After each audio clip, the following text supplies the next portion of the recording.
Hey guys, Do a Dreamer.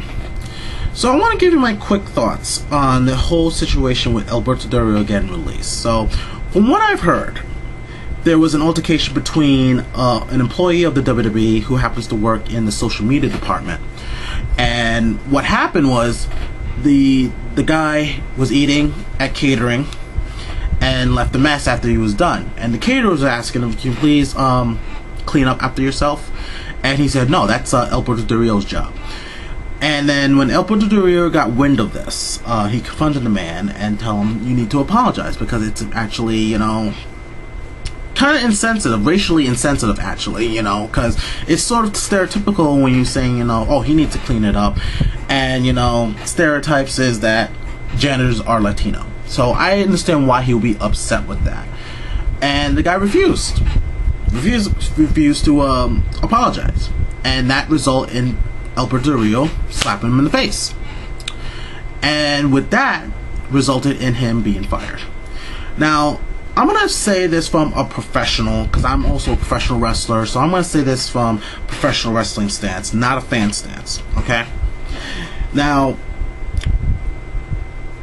as much as I like Alberto Del Rio's work, because I am a fan of him, he did acted unprofessionally. He did acted unprofessionally. WWE is a business. Any wrestling fed is a business, and you have to keep your nose clean at all times. There are going to be people who's going to say bad things about you, who's going to try to get under your skin. Just like how that guy got under his skin. And you have to keep your composure. You can't just go up and just slap people in the face or beat them up because they said something you don't like. Just ignore it. That, the whole thing about, with trolls, don't feed the trolls. Don't give the trolls too much power to the point that you get into a physical confrontation with because they said something wrong to you. I'm not saying that what the guy said was right. What he said was really wrong. But again, you are a professional. You need to hold your composure and be professional. Go through the proper channels and make a report about this. That this guy is being very racially insensitive or whatnot, or being very disrespectful. Now I get, yes, some people may say, "Oh, that'll be tattling." But here's the thing: put your pride aside. Which is a better option? Go to somebody and make a report about it, or slap someone in the face and get yourself fired and lose your job.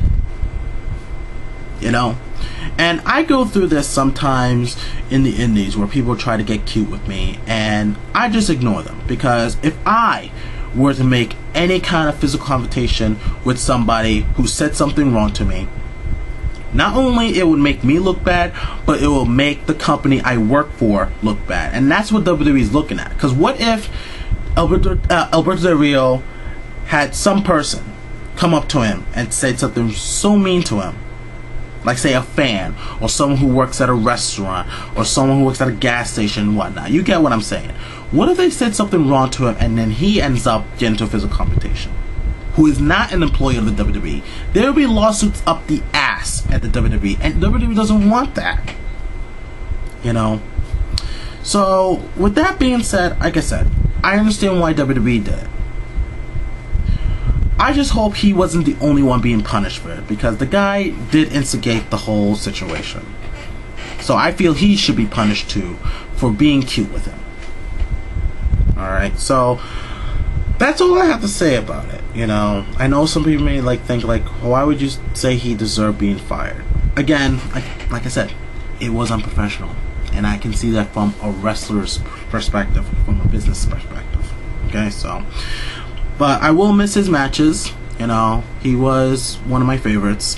It's unfortunate. And right now, because he got released from his contract before it got expired, he has a 90-day no-compete clause. So he's not going to be wrestling for about 3 months. So you won't probably see him in AAA or TNA, because I know TNA is actually foaming on the mouth to have him. So anyway, what do you guys think? Do you think that WWE did the right call? And do you think that when his no-compete clauses ended, where do you think he's going to end up? Back in AAA in Mexico, or TNA, or Jarrett's new Fed, or Ring of Honor, whatnot? Leave a comment down below. Tell me what you guys think, and we'll see what goes from there. Alright, guys. Take care.